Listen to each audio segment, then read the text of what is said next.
2050 সালের দুনিয়া এতটাই আধুনিক হবে যে মানুষের হাত থাকা সত্ত্বেও মানুষেরা মেশিনের মাধ্যমে শেভিং করবে। কিন্তু এই কি, মেশিন তো শেভিং করতে গিয়ে লোকটার 12টা বাজিয়ে দিল। আর এই আন্টির গাড়িটা যখনই নষ্ট হয়ে যায় তখন সে একটা মেশিনের মধ্যে টাকা দিলেই সেই মেশিন থেকে নতুন একটা গাড়ি বের হয়ে যায়।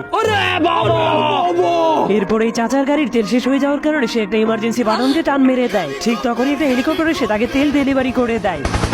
এরপর এই লোকটা একটা বাটনে চাপ দিলেই তার ঘরের মধ্যে মেঘ এসে বৃষ্টি হতে শুরু করে দেয়। কিন্তু ভাই, এটা কিভাবে সম্ভব? আর এই মোটো লোকটা তার ভরি নিয়ে কষ্ট করে ঘর থেকে বের হতে পারে না, যার কারণে সে ঘরের মধ্যে লাইট জ্বালিয়ে রোদ পোহানোর ফিল নিচ্ছে। এই আধুনিক পৃথিবীতে সবকিছুই করা সম্ভব। এরপর এই ওভেনের মধ্যে একটা মুরগিকে রান্না করা হচ্ছিল, কিন্তু হঠাৎ করে সেই মুরগিটার জ্ঞান ফিরে আসে। তখন মুরগিটা দেখতে পায় তাকে ল্যাংটা করে দেওয়া হয়েছে, যার কারণে সে অনেক শরম পেয়ে যায়। আর এটা হচ্ছে 2050 সালের সব থেকে আধুনিক রোবট, কারণ তাকে রুটি কাটতে দিলে সে ওই রুটি দিয়ে তাস খেলতে শুরু করে দেয়। আর এই লোকটা হচ্ছে পুরোই আমার মতো, কারণ সে বোঝার চেষ্টা করছিল ফ্রিজের দরজাটাকে বন্ধ করার পর লাইটটাকে বন্ধ করে কি। আচ্ছা, আপনিও কি ছোটবেলায় এমনটা ভাবতেন?